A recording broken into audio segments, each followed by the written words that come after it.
Ça y est, on y est. Le PSG reçoit ce soir le Bayern Munich en huitième de finale de la Ligue des Champions. Alors, comme d'habitude, on fait un point sur le groupe parisien, on présente notre équipe possible et on donne nos pronostics. Pour ça, je suis comme d'habitude avec l'inépuisable Arthur. Est-ce que tout va bien? Est-ce que tu es prêt pour nous annoncer un 6-0? Peut-être pas 6-0, mais je suis prêt. Écoute, hein, moi j'ai hâte à la Ligue des Champions, on l'attend toute l'année, c'est pas pour douter au dernier moment, donc je suis quand même bien chaud. Voilà, maintenant c'est pas moi qui suis sur le terrain, c'est pas toi non plus. Non. Après, d'une certaine manière, c'est peut-être une bonne nouvelle, soyons nets sur notre niveau, mais au moins on aura de l'envie, on verra si les Parisiens en auront aussi. On va parler de ce match, hein, ça n'oubliez pas bien sûr le petit j'aime sur la vidéo pour fêter le retour de la Ligue des Champions, pour y croire sur une belle victoire, on verra plus tard pour les qualifications, et puis bien sûr, abonnez-vous pour activer la cloche pour ne rien manquer de nos vidéos.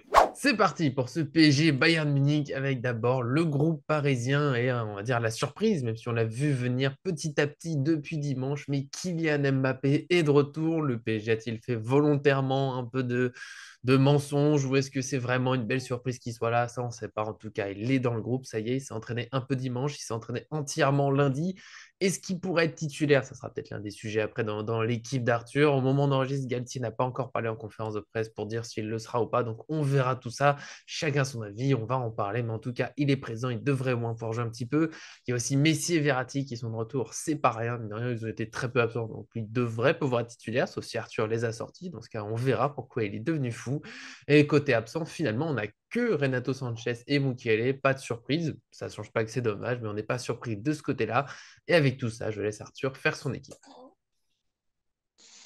Bah, écoute, ouais, quand on en a déjà un petit peu parlé dans le podcast d'hier, mais du coup c'est Mm. intéressant de voir ce PSG qui retrouve un petit peu, on va dire, des forces. Alors moi, je vais commencer tout de suite avec le postulat, je mets Mbappé un peu de côté.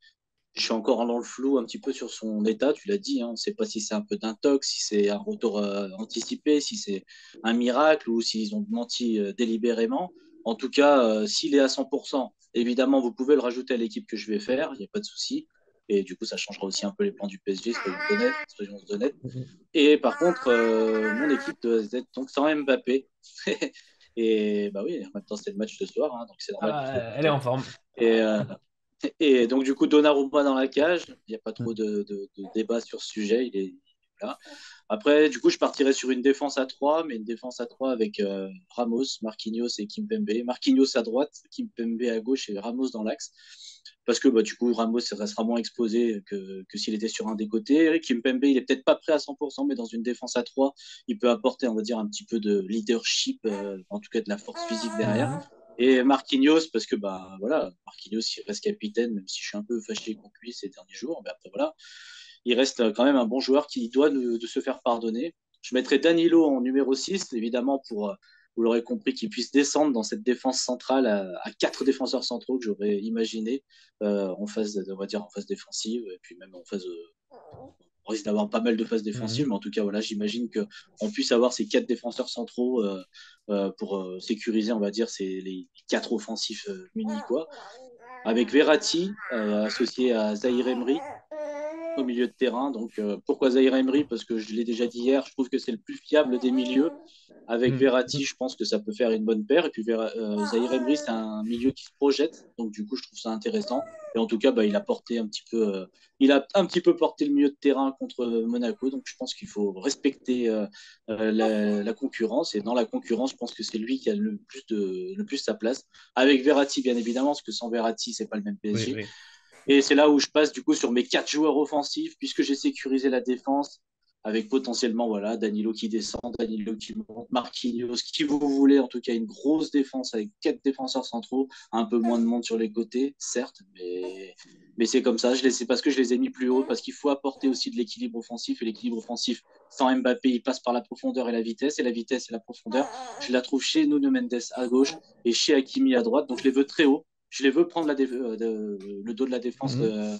de Munich, surtout parce que Neymar et Messi, bah, quand il n'y a pas ces joueurs sur les côtés, quand il n'y a pas Mbappé, bah, ils donnent les ballons à qui bah, on a vu, ils donnent les ballons à personne. Ça donne un pouvoir offensif proche du néant sur les 2 derniers matchs. Donc, il faut absolument que Nuno Mendes et Hakimi soient très hauts. S'il n'y a pas Mbappé, je ne vois pas d'autre solution de prendre les espaces qu'il va y avoir derrière la défense de Munich. Donc, Nuno Mendes, Hakimi, et bien sûr bah, de la présence dans la surface quand ils seront là pour centrer, de la présence en retrait.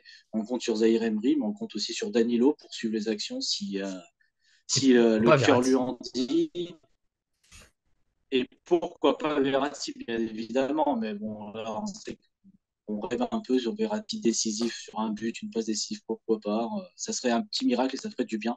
En tout cas, voilà. Et puis tu l'as compris, bah, je mets Neymar et Messi devant parce que offensivement, comme tu l'avais signalé aussi hier, bah, écoute, si à partir du moment où on enlève Mbappé, bah, il reste Ekitike. Il m'a pas donné satisfaction sur le dernier match.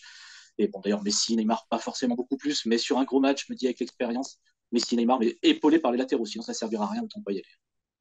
Oui, oui, mais devant, si Mbappé, en fait, tout va tourner autour de Mbappé ou pas titulaire. S'il est titulaire, il faudra voir qui en sort dans ton équipe, mais s'il n'y est pas assez dur de mettre Ekitike, qui a eu du mal à exister, c'est pas forcément de sa faute, mais voilà, pour l'instant, ça prend pas particulièrement. On le sent pas là tout de suite prêt à affronter le Bayern Munich, alors qu'il a du mal à exister contre Marseille, contre Monaco. Donc, bon, oui, il y a une logique à le sortir.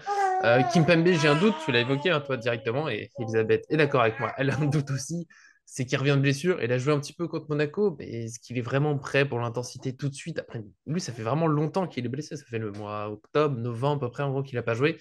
Voilà, peut-être un peu difficile. En même temps, il peut faire du bien dans notre défense qui, en ce moment, manque d'agressivité. Toute l'équipe, même. Donc, au moins, il a cette qualité. Il fait des bêtises de temps en temps, mais un peu moins dans les gros matchs. Attends, ça restait plus concentré. Ça peut être le petit pari à tenter. On ne sait jamais. En tout cas, le problème, c'est qu'avec les derniers matchs, on a envie de tenter plein de choses parce qu'il y a plein de choses qui n'allaient pas. Alors forcément, on se dit que tout est possible. Je note par exemple que tu as sorti Vitinha, qui était une valeur sûre de la première partie de saison. En ce moment, c'est plus compliqué.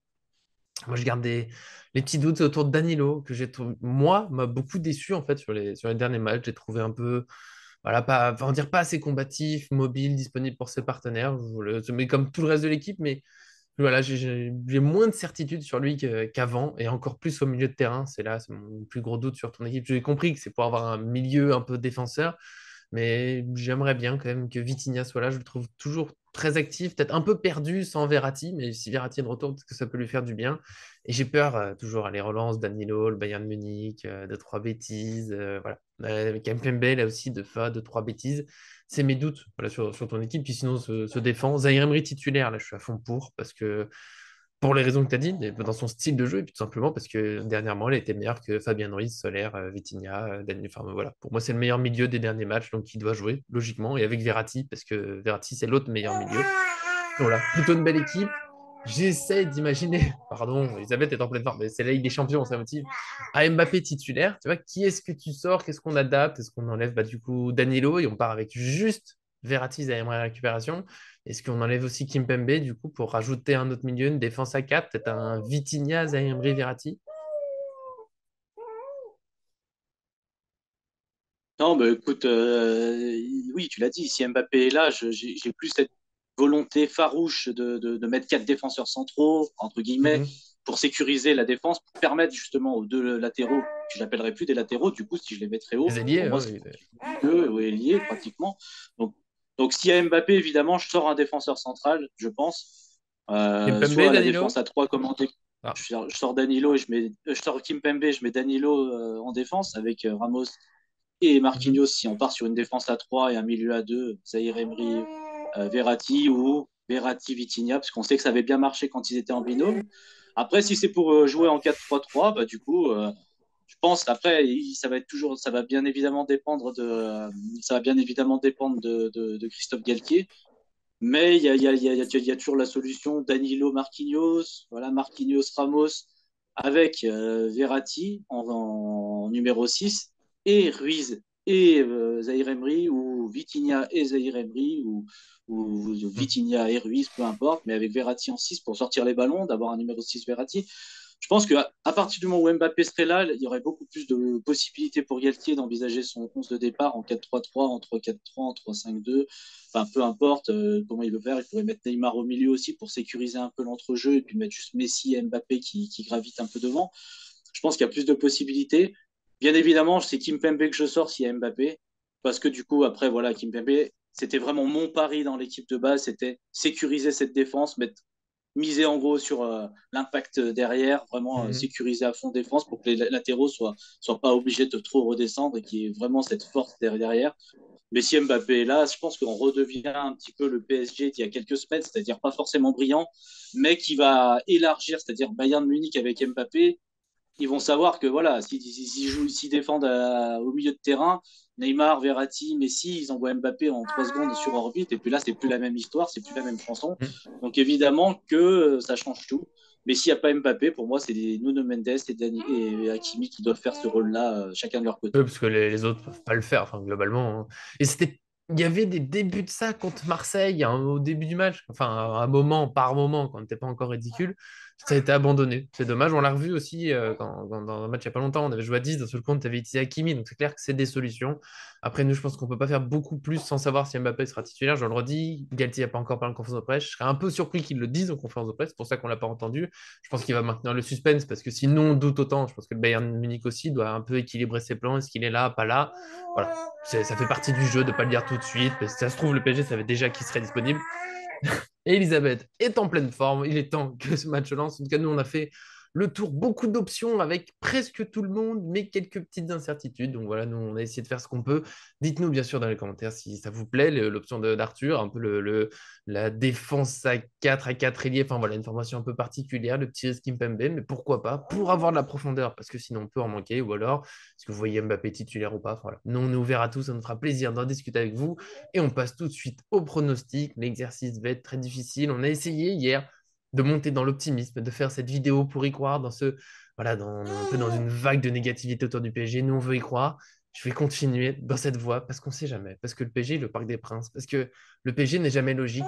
Il sait surprendre. Et donc 3-1 pour Paris. Et oui, parce que j'ai fait dire 3-2, mais vous savez quoi? Ça va être extraordinaire, ça va être incroyable. On va retrouver un Marquinhos qui ressemble à quelque chose. Les attaquants vont défendre. J'ai envie d'y croire. On ne sait jamais. Il y a un énorme potentiel dans cette équipe. Et moi, bah, écoute, je trouve que tu es bien optimiste et ça fait du bien Je suis d'entendre fou. que Paris peut. Non, pas fou. Voilà, tu te dis que le PSG va pouvoir réagir. Tu te dis qu'ils peuvent pas se foutre de toi aussi longtemps que ça, en Ligue des Champions et Il y tout. a de ça. Donc, non, tu es réaliste. Moi, j'irai pas jusqu'à ton optimisme. Et oui, aujourd'hui, je ne parierai pas sur une victoire du PSG Non, pour la simple et bonne raison que non. le Bayern Munich est aussi une équipe quasiment invaincue depuis le début de saison, une équipe qui met aussi beaucoup de buts, un tout petit peu. Paris est juste derrière Munich d'ailleurs en nombre de buts marqués sur la saison. Mais bon, sur les dernières semaines, clairement, Oui, voilà, oui. Paris marque pas beaucoup, donc c'est compliqué. Donc pour moi, Munich est vraiment une grosse équipe qu'il va falloir prendre au sérieux et Paris même s'ils se remettent d'aplomb, même on avait été dans l'opposition au moment du tirage au sort, je voyais quand même un match quand même très serré au Parc des Princes parce que à cette époque-là, hein, je trouvais le PSG pas super Mm, mm. transcendant au Parc. Alors, après, moi, je suis pas au Parc, mais je sais pas comment toi tu le ressentiras, mais tu me diras. Mais je trouve qu'au Parc des Princes, depuis quelques mois, quelques semaines, voilà, même sous Pochettino, c'est un peu moins fringant. Donc, je vois un 2-2 avec un gros match, un très bon match, comme on l'avait pu les voir à l'époque contre le FC Barcelone, etc. Il n'y a pas les buts à l'extérieur, donc je pense que ça va jouer aussi pour le fait de se lâcher peut-être un petit peu plus au match aller, le fait de ne pas avoir peur non plus de trop défendre au match aller, de peur de se prendre un but à domicile. Je vois un 2-2 avec un match retour, avec potentiellement une équipe du PSG qui se remet au travail et qui se remet d'aplomb et qui pourra potentiellement aller contester la victoire à Munich, voilà, à l'Allianz Arena. Voilà. On a fait le max. Non, mais je comprends le 2-2. Moi, je sais que mais c'est peut-être aussi justement parce que je retourne au Parc des Princes que voilà, moi j'ai envie que ce soit une super soirée. J'ai pas envie de m'inquiéter avant, c'est toujours la philosophie, on y croit. Encore une fois, je vous le dis, il y a un potentiel de fou et j'apprécie, ils veulent toujours pas l'utiliser. Tant pis, on s'énervera mercredi dans le débrief. On espère en tout cas ne pas être trop chafouin. À une époque, on était à 4-0 toujours au Parc des Princes. Tu as raison, maintenant c'est plus dur. Mais je crois à une belle époque qui revient, sait-on jamais. Vous aussi, bien sûr, donnez vos pronostics. Je comprendrai si vous êtes moins optimiste que moi, si vous êtes même moins optimiste qu'Arthur, parce qu'une défaite contre le Bayern Munich, elle ne serait pas complètement illogique. Mais justement, le foot et surtout le PSG ne sont pas toujours logiques. Donc, on verra. Je vous souhaite en tout cas une très belle soirée. Nous, je l'ai dit, on se retrouve demain pour le débrief. J'espère que ça sera avec un Arthur au grand sourire, qu'on pourra faire la fête, rigoler, se faire plaisir. Mais en tout cas, on sera là et merci d'être venu aujourd'hui. Bah, écoute, non, merci à toi. On garde la force. On garde de la force, hein, obligé.